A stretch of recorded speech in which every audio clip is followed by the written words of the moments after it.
14 बेरोजगारी, अनएम्प्लॉयमेंट, भूमिका, इंट्रोडक्शन। बेरोजगारी भारतीय अर्थव्यवस्था के सम्मुख एक गंभीर चुनौती है। देश के लिए बेरोजगारी मानव संसाधन की हानि है। रोजगार में आनुपातिक वृद्धि के बिना होने वाली आर्थिक समृद्धि सामाजिक न्याय रहित तथा विकास से वंचित समृद्धि होती है और इस कारण यह निरर्थक होती है। एक व्यक्ति को बेरोजगार तब माना जाता है जब वह प्रचलित मजदूरी की दर पर काम करने के लिए तैयार तथा इच्छुक है, किंतु उसे काम नहीं मिलता है।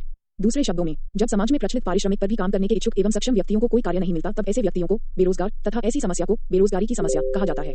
सामान्य रूप से 15-59 वर्ष आयु वर्ग के व्यक्तियों को आर्थिक रूप से सक्रिय अर्थात कार्यशील माना जाता है। अतः अगर इस आयु वर्ग के व्यक्ति लाभदायक रूप से नियोजित नहीं है तो इन्हें बेरोजगार माना जाता है। भारत में बेरोजगारी से संबंधित आंकड़े राष्ट्रीय प्रतिदर्श सर्वेक्षण कार्यालय (NSSO) अब राष्ट्रीय सांख्यिकी कार्यालय (NSO) द्वारा जारी किए जाते हैं। भारत में बेरोजगारी के संबंध में क्षेत्रीय असंतुलन भी देखने को मिलता है। देश के कुछ क्षेत्रों में रोजगार के अवसर अधिक, जबकि कुछ क्षेत्रों में कम उपलब्ध हैं। इससे बड़े पैमाने पर अंतर्राज्यीय श्रमिक प्रवसन होता है। भारत में अधिकांश असंगठित क्षेत्र द्वारा अनौपचारिक रोजगार उपलब्ध कराया जा रहा है। रोजगार के संबंध में आंकड़ों को एकत्र करने के लिए नीति आयोग के उपाध्यक्ष की अध्यक्षता में कार्यबल का गठन किया गया। ये कार्यबल रोजगार तथा बेरोजगारी से संबंधित आंकड़ों का संग्रहण करने, आंकड़ों का मूल्यांकन करने, हालिया वर्षों के दौरान सृजित रोजगार के अवसरों का अनुमान लगाने एवं भविष्य में रोजगार से संबंधित अनुमानों को सुदृढ़ रूप से प्रस्तुत करने से संबंधित कार्य करेगा। भारत में रोजगार के अवसरों के संबंध में संरचना एक बड़ी चुनौती है, जिसमें अनौपचारिक, असंगठित और मौसमी आधार पर काम करने वाले श्रमिकों की प्रधानता है। ऐसे में इन श्रमिकों को रोजगार के अपेक्षाकृत कम अवसर प्राप्त होते हैं एवं इन श्रमिकों में कौशल का अभाव होता है। इसके साथ ही श्रम बाजार में कठोर श्रम कानूनों का प्रभाव रहता है और सामान्यतया श्रमिकों से संविदा के आधार पर काम कराया जाता है।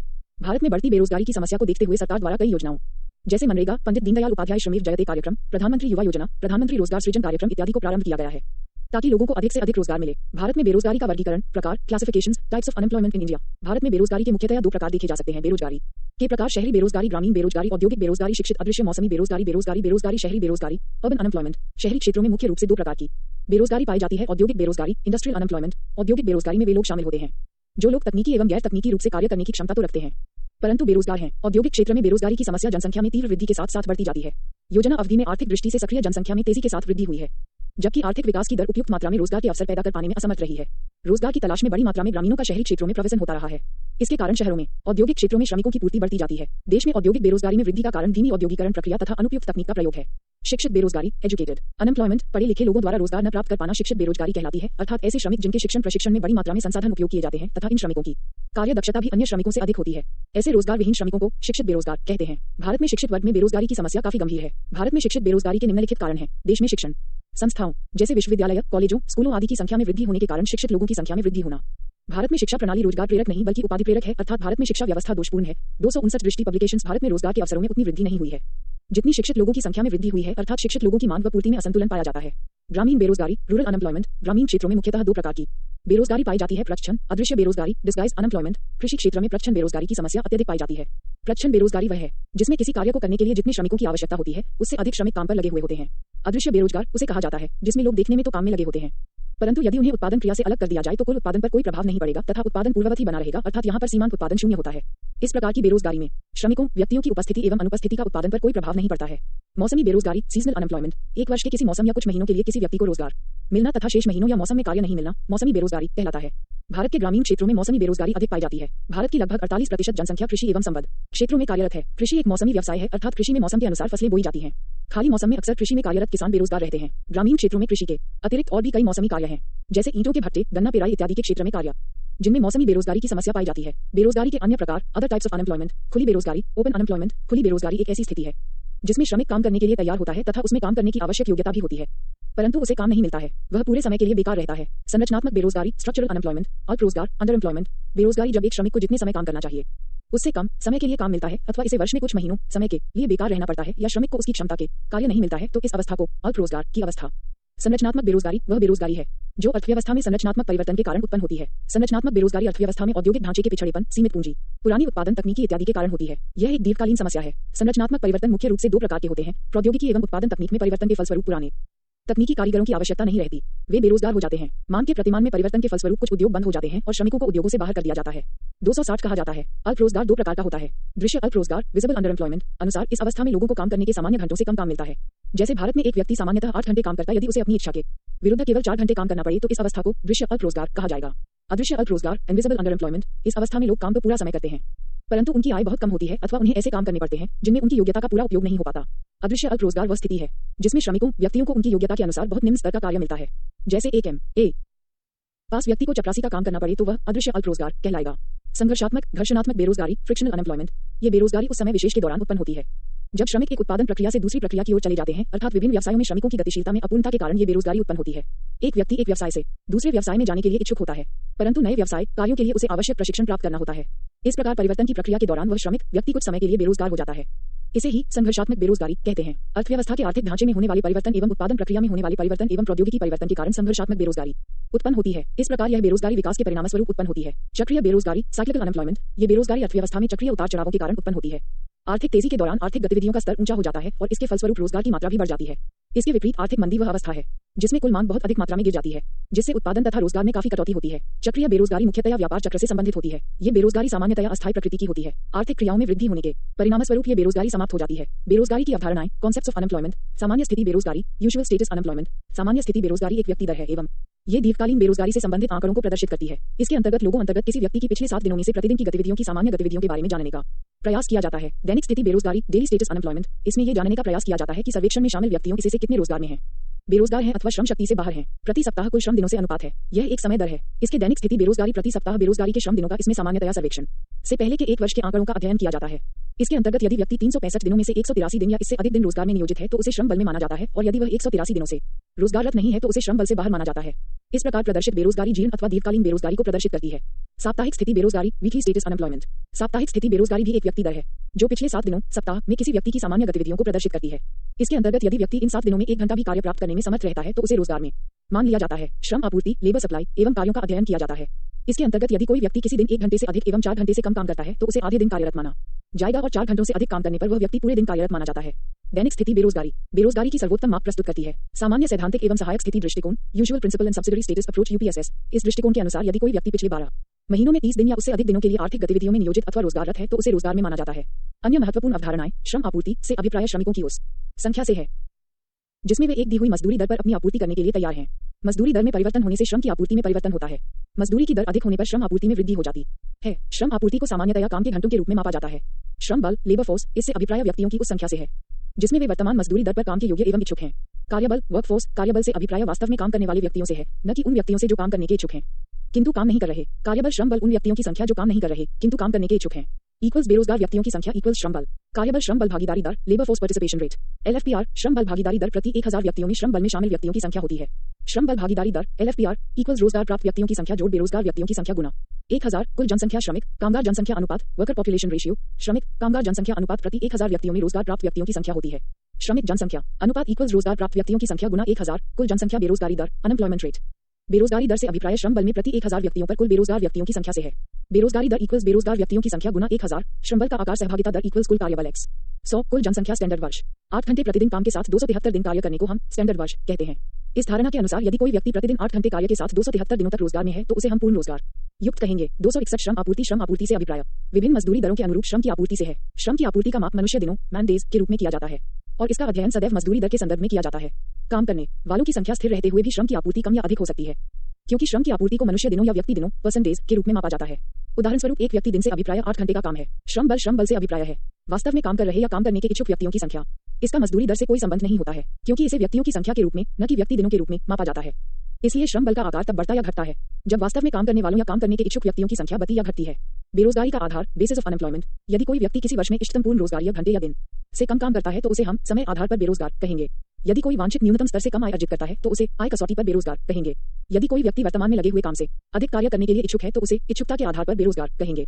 यदि किसी व्यक्ति के रोजगार से निकलने के बाद भी कुल उत्पादन पर कोई प्रभाव नहीं पड़े तो उसे निष्पादन आधार पर बेरोजगार कहेंगे। भारत में बेरोजगारी की स्थिति, status of employment in India. रोजगार क्षमता में सुधार के साथ रोजगार के अवसर उत्पन्न करना ही सरकार की प्राथमिकता है। देश में रोजगार उत्पन्न करने के लिए विभिन्न कदम उठाए गए हैं, जैसे निजी क्षेत्र को प्रोत्साहित करना, बड़े निवेश वाली फास्ट ट्रैकिंग विभिन्न परियोजनाएं, प्रधानमंत्री रोजगार जनरेशन कार्यक्रम, महात्मा गांधी राष्ट्रीय ग्रामीण रोजगार गारंटी योजना, पंडित दीनदयाल उपाध्याय ग्रामीण कौशल्या योजना, दीनदयाल अंत्योदय योजना, राष्ट्रीय शहरी आजीविका मिशन जैसी स्कीमों पर सार्वजनिक व्यय में बढ़ोतरी। इन नीतियों के उपायों के परिणाम स्वरूप रोजगार की प्रकृति में महत्वपूर्ण परिवर्तन हुआ है। वार्षिक आवधिक श्रम बल सर्वेक्षण, annual periodic labour force survey के अनुसार नियमित मजदूरी और वेतन कर्मचारियों के भाग में 5% की वृद्धि हुई है। ये 2011-12 के 18% से बढ़कर 2017-18 में सामान्य स्थिति, मुख्य स्थिति जोड़ सहायक स्थिति पर 23% हो गया है। वास्तविक रूप से इस श्रेणी में नए रोजगारों में लगभग 2.62 करोड़ की महत्वपूर्ण बढ़ोतरी हुई, जिसमें 1.21 करोड़ ग्रामीण क्षेत्रों में और 1.39 करोड़ शहरी क्षेत्रों में वृद्धि हुई। 13 विशिष्ट रूप से नियमित मजदूरी एवं वेतन रोजगार श्रेणी में महिला कर्मियों के अनुपात में 8% की वृद्धि हुई। 2011-12 के 1% की तुलना में 2017-18 में 21%। इसके अतिरिक्त इस श्रेणी में महिला कार्मिकों के लिए रोजगार में 0.71 करोड़ रोजगार मिले। नए स्वरोजगार श्रेणी में, जिसमें नियोक्ता, स्वनियोजित कामगार और अप्रदत्त पारिवारिक मजदूर, जहां स्वनियोजित कामगारों और नियोक्ताओं के अनुपात में वृद्धि हुई है। वहीं 2011-12 और 2017-18 के मध्य प्रदत्त पारिवारिक मजदूर (किल्प) के अनुपात में विशेष रूप में महिलाओं के अनुपात में कमी आई है। तथापि रोजगार प्राप्त कामगारों के अनुपात में कोई परिवर्तन नहीं आया।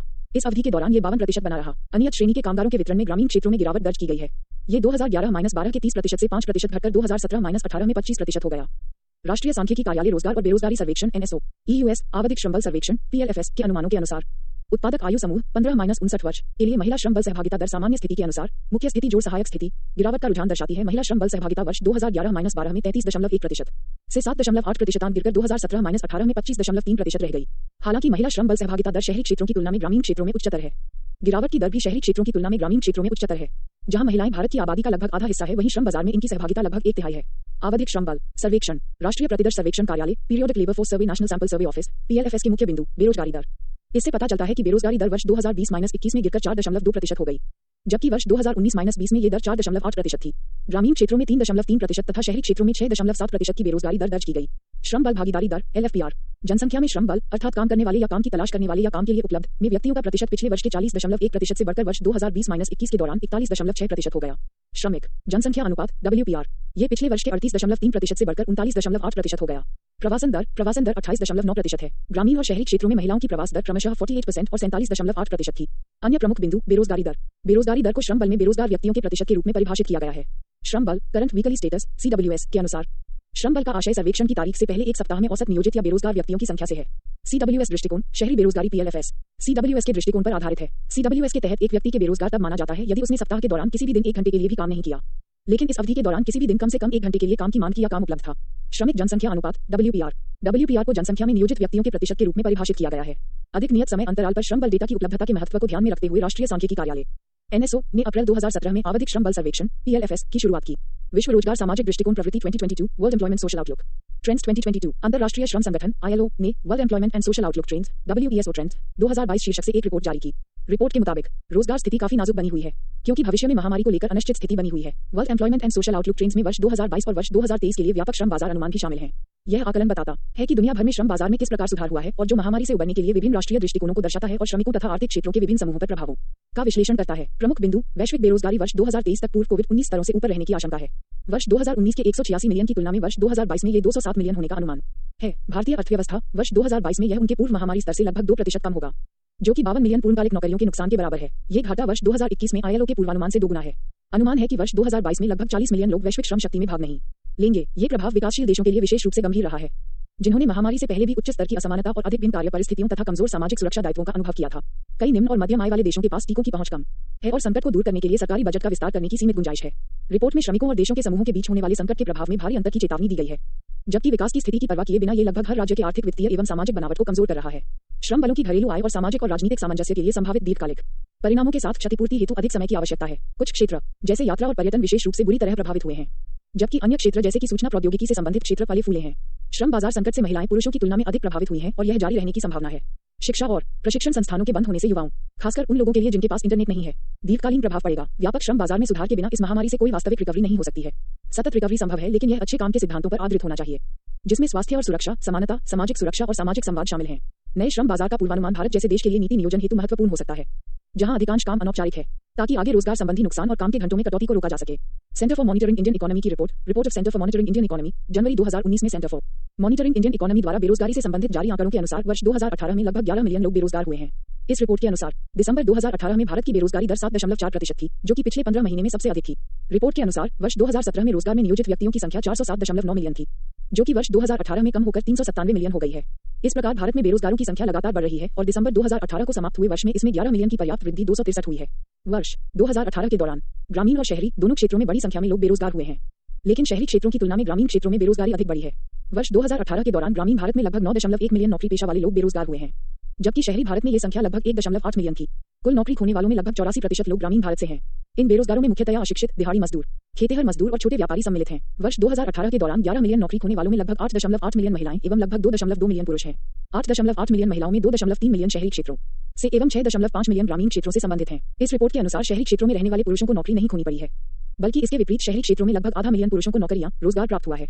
भारत में बेरोजगारी के कारण causes of unemployment in India, भारतीय अर्थव्यवस्था की आर्थिक समृद्धि दर का निम्न होना, जनसंख्या में तीव्र वृद्धि, दोषपूर्ण शिक्षा प्रणाली, बचत एवं निवेश का निम्न स्तर, भूमि पर जनसंख्या का बढ़ता दबाव, लघु एवं कुटीर उद्योगों का ह्रास, कृषि आधारित उद्योगों का अभाव, कृषि एक मौसमी व्यवसाय, रोजगार विहीन समृद्धि, श्रमिकों की गतिशीलता का अभाव, नागरिकों में उद्यमशीलता का अभाव, नागरिकों में कौशल एवं तकनीकी ज्ञान का अभाव, अपर्याप्त रोजगार योजनाएं, परंपरागत हस्तकला उद्योगों का ह्रास, स्वरोजगार की इच्छा का अभाव, नौकरी रहित समृद्धि, रोजगार विहीन समृद्धि, जॉबलेस ग्रोथ। आर्थिक समृद्धि तब होती है जब देश में वस्तुओं और सेवाओं के प्रवाह में वृद्धि होती है, अर्थात उत्पादन के स्तर में वृद्धि होती है। उत्पादन के स्तर में वृद्धि दो प्रकार से होती है। 1. अधिक रोजगार द्वारा। 2. बेहतर प्रौद्योगिकी द्वारा। आर्थिक समृद्धि तभी अर्थपूर्ण सिद्ध होती है जब रोजगार के अवसरों में भारी वृद्धि होती है, जिससे कि निर्धनता का सामना किया जा सके। इसकी बजाय यदि आर्थिक समृद्धि केवल बेहतर प्रौद्योगिकी द्वारा होती है तो यह अर्थव्यवस्था में सहभागिता की दर को सुधारने में अक्षम होती है। ऐसी समृद्धि को ही नौकरी रहित समृद्धि, रोजगार विहीन समृद्धि, जॉबलेस ग्रोथ कहा जाता है। 264 नौकरी रहित समृद्धि वह स्थिति होती है जिसके अंतर्गत अर्थव्यवस्था में उत्पादन का स्तर तो बढ़ता है किंतु रोजगार के अवसरों में उसी अनुपात में वृद्धि नहीं होती, अतः बेरोजगारी बनी रहती है। यद्यपि सकल घरेलू उत्पाद में प्रत्यक्ष वृद्धि होती है, लेकिन यह वृद्धि प्रौद्योगिकी में सुधार द्वारा होती है। स्वतंत्रता प्राप्ति के पश्चात से चल रहे योजनाबद्ध विकास का प्रमुख उद्देश्य राष्ट्रीय उत्पाद और रोजगार में वृद्धि के माध्यम से अर्थव्यवस्था का विकास रहा है। परंतु 1960 से 2019 की अवधि में भारत के सकल घरेलू उत्पाद में सकारात्मक वृद्धि हुई है और यह समृद्धि दर रोजगार वृद्धि की दर से अधिक रही है। ओकुन का नियम, ओकुन्स लॉ। ओकुन का नियम किसी देश की विकास दर और बेरोजगारी दर के बीच संबंध बताता है। इन दोनों में विपरीत संबंध पाया जाता है। ओकुन के नियमानुसार यदि किसी देश के सकल घरेलू उत्पाद में 3% की वृद्धि होती है तो उस देश की बेरोजगारी दर में 1% की कमी होगी। इसी प्रकार यदि किसी देश में बेरोजगारी की दर में 1% की वृद्धि होती है तो उस देश के सकल घरेलू उत्पाद में लगभग 3% की कमी होगी। गरीबी सूचकांक, दुख सूचकांक, मिजरी इंडेक्स, इस सूचकांक का आविष्कार ऑथर ओकुन द्वारा किया गया था। इस सूचकांक की मुख्य धारणा यह है कि बढ़ती बेरोजगारी दर और अपेक्षाकृत उच्च मुद्रास्फीति दर का आर्थिक विकास पर नकारात्मक प्रभाव पड़ता है। ये सूचकांक किसी निश्चित समयावधि में किसी अर्थव्यवस्था में बेरोजगारी की दर और मुद्रास्फीति की दर का योग होता है। बेरोजगारी के परिणाम, कॉन्सिक्वेंसेज ऑफ अनएम्प्लॉयमेंट। अत्यधिक बेरोजगारी अर्थात बेरोजगारी की उच्च दर किसी भी अर्थव्यवस्था के आर्थिक एवं सामाजिक विकास में एक बड़ी बाधा। आर्थिक परिणाम, इकोनॉमिक कॉन्सिक्वेंसेज। मानव संसाधन अर्थात मानव शक्ति का कुशलतम प्रयोग नहीं, वस्तुओं एवं सेवाओं के उत्पादन में कमी, बचत एवं पूंजी निर्माण की दर में गिरावट, निम्न उत्पादकता की समस्या, आर्थिक समृद्धि की निम्न दर। सामाजिक परिणाम, सोशल कॉन्सिक्वेंसेज। जीवन स्तर की निम्न गुणवत्ता, आय तथा संपत्ति के वितरण में असमानता, नागरिकों के मनोबल में कमी, वर्ग संघर्ष, सामाजिक अशांति, सामाजिक कुप्रथाओं एवं गैर कानूनी गतिविधियों में बढ़ावा। भारत में बेरोजगारी दूर करने के संबंध में सुझाव, suggestions to solve the problem of unemployment in India. रोजगार के अवसरों को बढ़ाने के लिए कृषि क्षेत्र, औद्योगिक क्षेत्र तथा सेवा क्षेत्र के उत्पादन को बढ़ाने का प्रयास करना चाहिए। लघु तथा कुटीर उद्योगों के विकास को बढ़ावा देना चाहिए। पूंजी निर्माण की दर में वृद्धि एवं पूंजी उत्पाद अनुपात में कमी की जानी चाहिए। में श्रम की उत्पादकता एवं कुशलता सुधार करना चाहिए। शिक्षा प्रणाली में सुधार एवं व्यावसायिक शिक्षा प्रणाली को बढ़ावा देना चाहिए। कौशल विकास हेतु कार्यक्रम चलाए जाने चाहिए।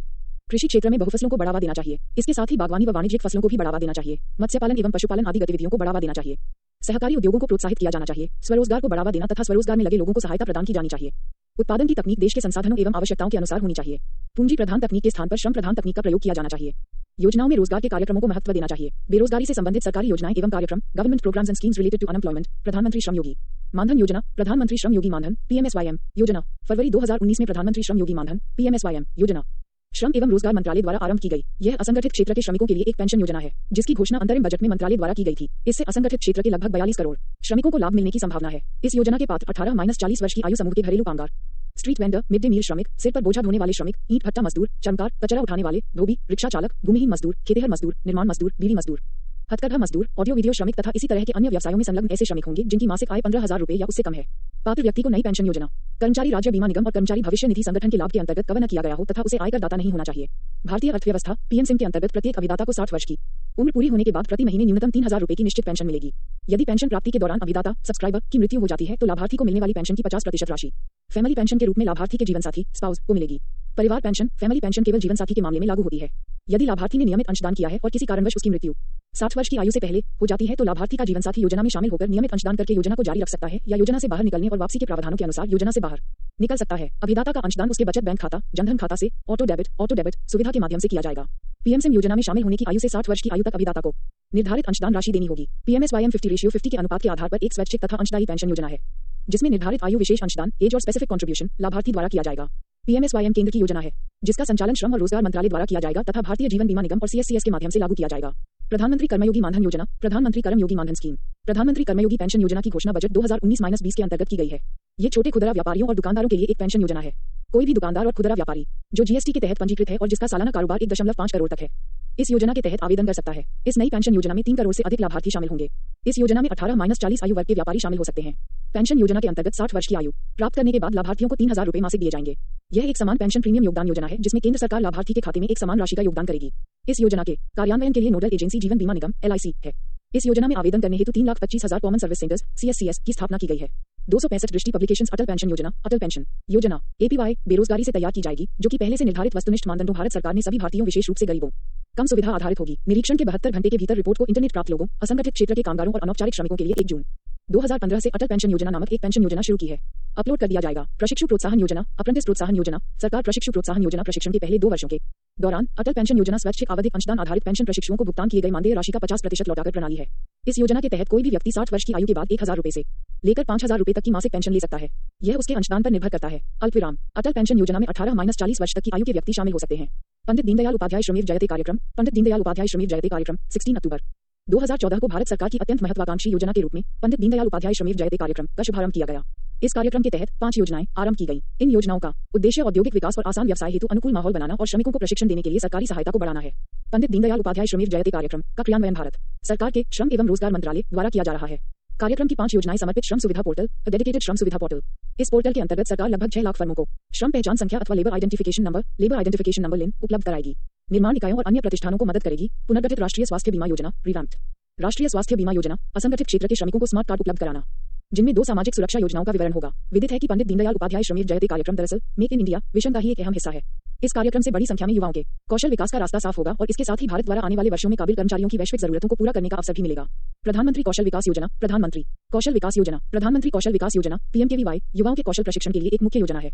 इसके तहत पाठ्यक्रमों में सुधार, बेहतर शिक्षण और प्रशिक्षित शिक्षकों पर विशेष जोर दिया गया है। प्रशिक्षण में अन्य पहलुओं के साथ व्यवहार कुशलता और व्यवहार में परिवर्तन भी शामिल है। केंद्रीय मंत्रिमंडल द्वारा 20 मार्च 2015 को भारत की सबसे बड़ी कौशल प्रमाणन योजना प्रधानमंत्री कौशल विकास योजना को मंजूरी दी गई। 15 जुलाई 2015 को विश्व युवा कौशल दिवस के अवसर पर इस योजना का शुभारंभ किया गया। इन फर्मों को 44 श्रम कानूनों में से 16 के पालन के बारे में ऑनलाइन कार्यान्वयन पत्र भरने की इजाजत होगी। लिन वेब पोर्टल नियोक्ताओं के लिए एक विशिष्ट लिन माध्यम के रूप में काम करेगा तथा नियोक्ताओं द्वारा वार्षिक रिटर्न की ई-फाइलिंग की सुविधा भी प्रदान करेगा।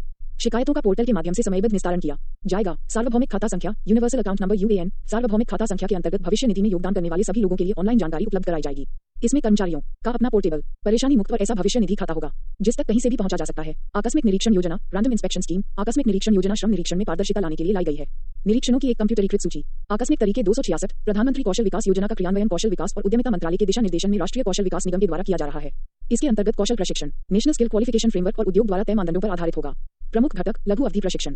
PMKVY प्रशिक्षण केंद्रों में ऐसे उम्मीदवारों को जो स्कूल या कॉलेज पहले छोड़ चुके हैं या बेरोजगार हैं को लघु अवधि प्रशिक्षण प्रदान किया जाएगा। इन प्रशिक्षण केंद्रों पर राष्ट्रीय कौशल प्रमाणन ढांचे के अनुसार प्रशिक्षण प्रदान करने के अलावा सॉफ्ट स्किल, उद्यमिता, वित्तीय साक्षरता, डिजिटल साक्षरता आदि का प्रशिक्षण प्रदान किया जाएगा। कार्य के अनुसार प्रशिक्षण की अवधि 150 से 300 घंटों के मध्य अलग अलग हो सकती है। पूर्व सीखने की मान्यता। इस योजना के अंतर्गत यदि किसी व्यक्ति कौशल विकास एवं उद्यमिता के लिए राष्ट्रीय नीति 2015 को पूर्व से ही कार्य अनुभव है और किसी कार्य से संबंधित कौशल है तो उसे इसके अंतर्गत मान्यता दी जाएगी। इसका उद्देश्य देश के अनियमित कर्मचारियों की दक्षता की पहचान कर उसे राष्ट्रीय कौशल प्रशिक्षण ढांचे के साथ संलग्न करना है। विशेष परियोजनाएं। PMKVY के अंतर्गत विशेष परियोजनाओं के लिए एक मंच का निर्माण करने की परिकल्पना की गई है जो विशेष क्षेत्रों, सरकारी निकायों, कॉर्पोरेट एवं उद्योगों में प्रशिक्षण की सुविधा प्रदान करेगी। कौशल और रोजगार मेला। इसके अंतर्गत प्रशिक्षण केंद्र के द्वारा प्रेस और मीडिया कवरेज के साथ प्रत्येक 6 महीने में एक कौशल और रोजगार मेले का आयोजन किया जाएगा जिसके माध्यम से PMKVY के बारे में जन जागरूकता को बढ़ाया जा सके एवं लोगों की सक्रिय भागीदारी एवं पारदर्शिता सुनिश्चित की जा सके। नियुक्ति दिशा निर्देश। ट्रेनिंग खत्म होने पर इन युवाओं को सरकार की ओर से एक प्रमाण पत्र दिया जाएगा जो उन्हें रोजगार पाने और अपना भविष्य संवारने में मदद करेगा। PMKVY के अंतर्गत युवाओं को कौशल एवं प्रशिक्षण प्रदान कर कुशल कार्यबल का निर्माण किया जाएगा एवं इसके साथ ही रोजगार के अवसरों का सृजन करके उन्हें रोजगार भी प्रदान करने का प्रयास किया जाएगा। निगरानी दिशा निर्देश। इसके अंतर्गत एक कौशल विकास प्रबंधन प्रणाली SDMS भी तैयार की जाएगी जो सभी प्रशिक्षण केंद्रों के विवरणों और प्रशिक्षण व पाठ्यक्रम की गुणवत्ता की जांच करेगी और उन्हें दर्ज भी करेगी। प्रशिक्षण प्रक्रिया में बायोमेट्रिक सिस्टम व वीडियो रिकॉर्डिंग भी शामिल की जाएगी। ये इस योजना की प्रभावशीलता के मूल्यांकन का मुख्य आधार होंगे। शिकायतों के निपटान के लिए एक प्रभावी शिकायत निवारण तंत्र भी शुरू किया जाएगा। उद्देश्य प्रधानमंत्री कौशल विकास योजना के तहत मुख्य रूप से श्रम बाजार में पहली बार प्रवेश कर रहे लोगों पर जोर दिया जाएगा और विशेषकर कक्षा X व 12 के दौरान स्कूल छोड़ चुके छात्रों पर ध्यान दिया जाएगा। केंद्रीय मंत्रिमंडल द्वारा 2016-2020 तक 4 वर्षों के दौरान 10 मिलियन 1 करोड़ युवाओं को प्रशिक्षण प्रदान करने का लक्ष्य रखा गया है। नकद पारितोषिक कार्यक्रम के तहत तृतीय पक्ष आकलन संस्थाओं द्वारा मूल्यांकन और प्रमाण पत्र के आधार पर औसतन 8000 रुपए प्रति प्रशिक्षु नकद पारितोषिक दिया जाएगा। National policy on skill development and entrepreneurship 2015। केंद्र सरकार द्वारा 15 जुलाई 2015 को देश की प्रथम एकीकृत राष्ट्रीय नीति कौशल विकास एवं उद्यमिता के लिए राष्ट्रीय नीति 2015 का शुभारंभ किया गया। यह नीति सफल कौशल रणनीति की कुंजी के रूप में उद्यमिता को प्रोत्साहन देने के लिए एक प्रभावी योजना बनाने को प्रयासरत है। कौशल विकास पर पूर्ववर्ती राष्ट्रीय नीति का निरूपण 2009 में श्रम एवं रोजगार मंत्रालय ने किया था और नीतिगत प्रारूप को उभरते राष्ट्रीय एवं अंतर्राष्ट्रीय रुझानों के अनुरूप बनाने के लिए 5 साल बाद समीक्षा का प्रावधान किया गया था। प्रमुख उद्देश्य। इस नीति का उद्देश्य उच्च मानकों सहित तेजी के साथ बड़े पैमाने पर कौशल प्रदान करते हुए सशक्तिकरण की व्यवस्था तैयार करना और उद्यमिता पर आधारित नवाचार की संस्कृति को बढ़ावा देना है जो देश में सभी नागरिकों की स्थायी आजीविका सुनिश्चित करने के लिए धन एवं रोजगार का सृजन कर सके। 0 इस नीति के अंतर्गत भारत में कौशल विकास कार्यक्रम की दशा और दिशा तय करने के लिए प्रधानमंत्री की अध्यक्षता में एक परिषद का गठन किया जाएगा। उद्देश्य प्राप्ति के 4 बिंदु। यह नीति वर्तमान खामियों को दूर करते हुए उद्योग से संबंधों को बढ़ावा देते हुए गुणवत्तापूर्ण विश्वसनीय प्रारूप के परिचालन, प्रौद्योगिकी को बल प्रदान करने और प्रशिक्षण के व्यापक अवसरों को बढ़ावा देते हुए कौशलों के लिए आपूर्ति एवं मांग को व्यवस्थित करने में सहायक है। अल्पविराम। इस नीति के अंतर्गत निष्पक्षता पर ध्यान दिया जाता है जो सामाजिक भौगोलिक रूप से हाशिए पर रहने वालों और वंचित वर्गों के लिए कौशल अवसरों को लक्षित करती है। इस नीति का लक्ष्य कम अपेक्षित मूल्य, औपचारिक शिक्षा से एकीकरण का अभाव, निष्कर्ष पर ध्यान देने का अभाव, प्रशिक्षण के लिए अच्छी बुनियादी सुविधाओं और प्रशिक्षकों का अभाव आदि कौशल संबंधी प्रमुख बाधाओं को दूर करना है। इस नीति में कौशल विकास एवं उद्यमिता कार्यक्रमों के तहत महिलाओं के विकास हेतु प्रशिक्षण पर विशेष ध्यान दिया गया है। इस नीति के अंतर्गत महिलाओं को उद्यमिता के क्षेत्र में औपचारिक शिक्षा प्रणाली के दायरे के भीतर और बाहर शिक्षित और समर्थ बनाने पर आवश्यक बल दिया गया है। इस नीति के अंतर्गत उद्यमियों को परामर्शदाताओं, सहायकों और ऋण बाजारों से जोड़ने, नवाचार एवं उद्यमिता संस्कृति को प्रोत्साहन देने, कारोबार करने को और ज्यादा सुगम बनाने तथा सामाजिक उद्यमिता पर ध्यान केंद्रित करने हेतु बढ़ावा दिया जाना शामिल है। 267 प्रधानमंत्री रोजगार सृजन कार्यक्रम, prime minister's employment generation programme PMEGP। ये योजना ग्रामीण रोजगार सृजन कार्यक्रम REGP एवं प्रधानमंत्री रोजगार योजना PMRY के विलय के पश्चात 15 अगस्त 2008 से प्रारंभ की गई थी। इस योजना के अंतर्गत विनिर्माण क्षेत्र के लिए 25 लाख रुपए एवं सेवा क्षेत्र के लिए 10 लाख रुपए की क्रेडिट सीमा या ऋण सीमा है। इसके अंतर्गत शहरी क्षेत्र के सामान्य एवं विशेष अभ्यर्थियों के लिए सब्सिडी क्रमशः 15% व 25%, जबकि ग्रामीण क्षेत्रों हेतु क्रमशः 25% व 35% है। प्रधानमंत्री रोजगार सृजन कार्यक्रम एक केंद्रीय क्षेत्र की योजना होगी जिसका प्रबंधन सूक्ष्म, लघु और मध्यम उद्यम मंत्रालय द्वारा किया जा रहा है। इस योजना का क्रियान्वयन ग्रामीण क्षेत्र में खादी एवं ग्रामोद्योग आयोग एवं शहरी क्षेत्र में जिला उद्योग केंद्रों द्वारा होता है। प्रधानमंत्री रोजगार प्रोत्साहन योजना, प्रधानमंत्री रोजगार प्रोत्साहन योजना, प्रधानमंत्री रोजगार प्रोत्साहन योजना PMRPY की घोषणा 7 अगस्त 2016 को की गई थी और इसे कर्मचारी भविष्य निधि संगठन EPFO के जरिए श्रम एवं रोजगार मंत्रालय भारत सरकार लागू कर रहा है। योजना के तहत सरकार नियोक्ता के योगदान का पूरा 12% का भुगतान कर रही है। इसमें कर्मचारी भविष्य निधि EPF और कर्मचारी पेंशन योजना EPS दोनों शामिल हैं। सरकार का ये योगदान उन नए कर्मचारियों के संबंध में 3 वर्षों के लिए है जिन्हें EPFO में 1 अप्रैल 2016 को या उसके बाद पंजीकृत किया गया हो तथा जिनका मासिक वेतन 15,000 रुपए तक हो। इस योजना का दोहरा लाभ है, जहां एक तरफ नियोक्ता को प्रतिष्ठान में श्रमिकों के रोजगार का आधार बढ़ाने के लिए प्रोत्साहित किया जाएगा, वहीं दूसरी तरफ श्रमिकों को बड़ी संख्या में ऐसे प्रतिष्ठानों में रोजगार मिलेगा। इसका एक प्रत्यक्ष लाभ ये भी है कि इन कर्मचारियों को संगठित क्षेत्र की सामाजिक सुरक्षा के लाभ उपलब्ध होंगे। EPFO में पंजीकृत सभी प्रतिष्ठान लाभ उठाने के लिए आवेदन कर सकते हैं। प्रतिष्ठानों के पास श्रम सुविधा पोर्टल के तहत आवंटित श्रम पहचान संख्या, लेबर आइडेंटिफिकेशन नंबर लिंक होनी चाहिए। कर्मचारियों के पास आधार नंबर से जुड़ा एक वैध यूनिवर्सल अकाउंट नंबर होना चाहिए। उल्लेखनीय है कि इस योजना से 14 जनवरी 2019 तक 1 करोड़ से अधिक लोगों को लाभ पहुंचा है। योजना के कार्यान्वयन के दौरान लाभान्वित होने वाले प्रतिष्ठानों की संख्या 1.24 लाख है। ये पूरी प्रणाली ऑनलाइन और आधार के जरिए चलाई जा रही है। 268 अटल बीमित व्यक्ति कल्याण योजना, अटल बीमित व्यक्ति कल्याण योजना, कर्मचारी राज्य बीमा निगम ESIC ने कर्मचारी राज्य बीमा अधिनियम 1948 के तहत कवर किए जाने वाले बीमित व्यक्तियों के लिए अटल बीमित व्यक्ति कल्याण योजना नामक एक योजना प्रारंभ की है। इस योजना के अंतर्गत बेरोजगारी और नई नौकरी की खोज की स्थिति में राहत स्वरूप बेरोजगार व्यक्ति के बैंक खाते में राहत राशि का सीधा भुगतान किया जाएगा।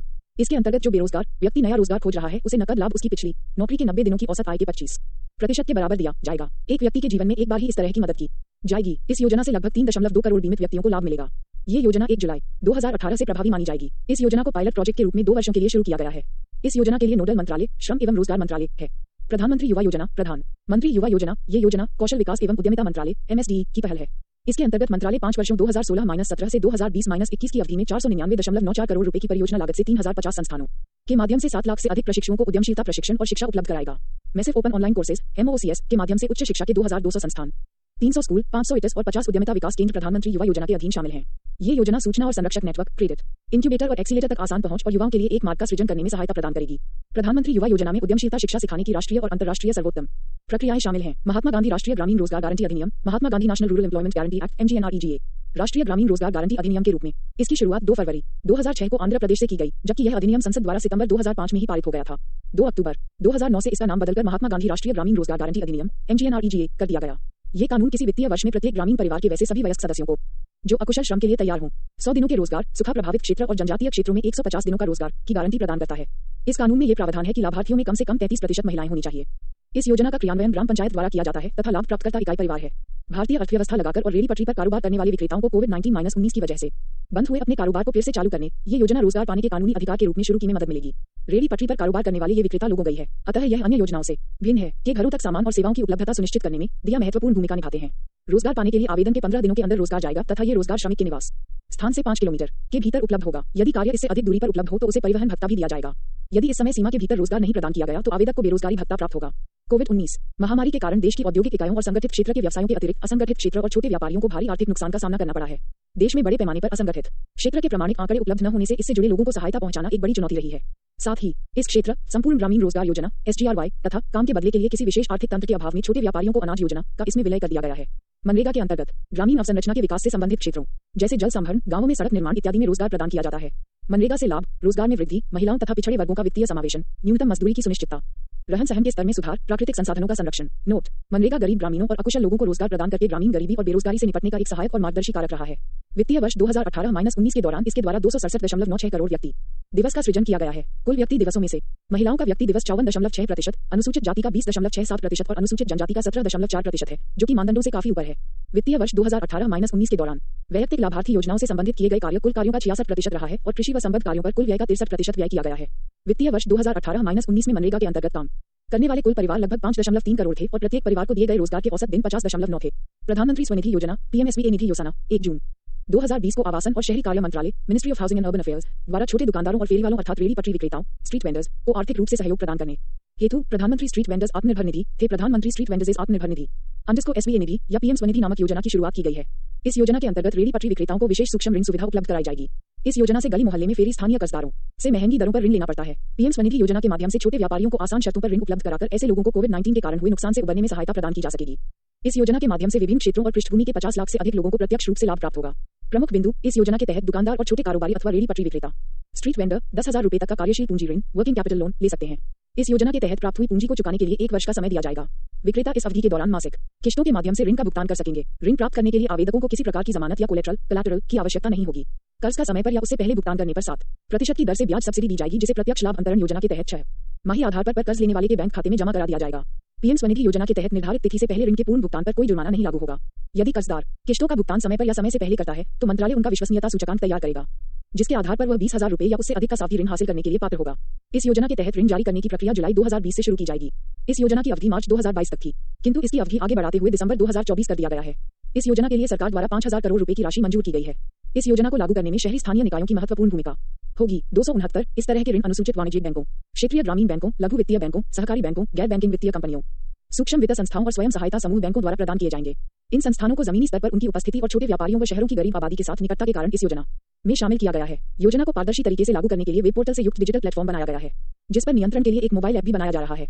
सूचना प्रौद्योगिकी पर आधारित इस प्लेटफॉर्म से रेहड़ी पटरी और फेरी लगाने वाले कारोबारियों को औपचारिक वित्तीय प्रणाली से जोड़ा जा सकेगा। इसके तहत ऋण चुकाने के लिए डिजिटल भुगतान करने वाले लाभार्थियों को हर माह कैशबैक प्रदान कर उन्हें अधिक से अधिक डिजिटल बैंकिंग अपनाने के लिए प्रोत्साहित किया जाएगा। इस योजना के माध्यम से सरकार द्वारा छोटे व्यापारियों के बीच डिजिटल बैंकिंग को बढ़ावा देने का प्रयास किया जाएगा। गरीब कल्याण रोजगार अभियान प्रधानमंत्री श्री नरेंद्र मोदी द्वारा 20 जून 2020 को व्यापक रोजगार सृजन सह ग्रामीण सार्वजनिक कार्य सर्जन अभियान गरीब कल्याण रोजगार अभियान का शुभारंभ किया गया।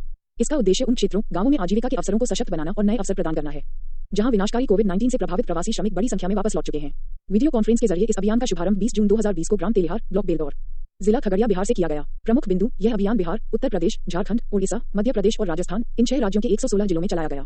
इन 116 जिलों में बिहार में 32, उत्तर प्रदेश में 31, मध्य प्रदेश में 24, राजस्थान में 22, ओडिशा में 4 और झारखंड में 3 जिले शामिल हैं। बेरोजगारी यह अभियान अपने अपने क्षेत्र गांव वापस लौट चुके प्रवासियों और इसी तरह से अत्यंत प्रभावित ग्रामीण नागरिकों को आजीविका अवसर प्रदान करने के उद्देश्य से चलाया गया था। यह अभियान विभिन्न मंत्रालयों, विभागों यथा ग्रामीण विकास, पंचायती राज, सड़क परिवहन एवं राजमार्ग, खान पेयजल व स्वच्छता, पर्यावरण, रेलवे, पेट्रोलियम एवं प्राकृतिक गैस, नवीन और नवीकरणीय ऊर्जा, सीमा सड़कें, दूरसंचार और कृषि के बीच एक सामंजस्यपूर्ण प्रयास था, ताकि 25 सार्वजनिक अवसंरचना कार्यों के साथ साथ आजीविका के अवसरों को बढ़ाने से संबंधित कार्यों के भी कार्यान्वयन में तेजी लाई जा सके। केंद्र सरकार के 12 मंत्रालयों की विभिन्न योजनाओं के तालमेल से इसका कार्यान्वयन निचले स्तर तक किया गया। यह अभियान 125 दिनों तक चला, जिसके अंतर्गत प्रमुख रूप से 25 कार्य चिन्हित किए गए। इसके परिणामस्वरूप रोजगार के अवसर सृजित हुए। इस अभियान में विभिन्न प्रकार के कार्यों के माध्यम से यह सुनिश्चित हुआ कि प्रत्येक प्रवासी श्रमिक को योजना अवधि के 125 दिनों में अपने कौशल के अनुसार रोजगार का अवसर प्राप्त हो जाए। इस अभियान में गांवों को सार्वजनिक बुनियादी ढांचे से परिपूर्ण करने और आजीविका के अवसरों का सृजन करने पर बल दिया गया। इनमें सड़कें, आवास, आंगनबाड़ियां, पंचायत भवन, जल जीवन मिशन, विभिन्न आजीविका परिसंपत्तियां और सामुदायिक परिसर इत्यादि शामिल थे। इसके अंतर्गत श्रमिकों के हुनर की मैपिंग की भी शुरुआत की गई, जिससे गांव में ही श्रमिकों के हुनर की पहचान की जा सके ताकि उनके कौशल के अनुरूप ही उन्हें कार्य मिल सके। इसके साथ साथ इस अभियान के तहत आधुनिक सुविधाओं से भी गांवों को जोड़ा गया। शहरों की तरह ही गांव में भी हर घर में सस्ता और तेज इंटरनेट होना जरूरी है। गांवों में इंटरनेट की स्पीड बढ़े, फाइबर केबल पहुंचे, इससे जुड़े कार्य भी इसके अंतर्गत शामिल किए गए। गरीब कल्याण रोजगार अभियान के तहत गांवों के विकास के लिए और प्रवासी श्रमिकों को रोजगार देने के लिए 50,000 करोड़ रुपए खर्च किए जाने का प्रावधान किया गया। इस राशि से गांवों में रोजगार के लिए एवं विकास कार्यों के लिए करीब 25 कार्य क्षेत्रों की पहचान की गई है। ये 25 काम या प्रोजेक्ट्स ऐसे थे जो गांव की मूलभूत सुविधाओं से जुड़ गांव के लोगों के जीवन को बेहतर बनाने के लिए थे।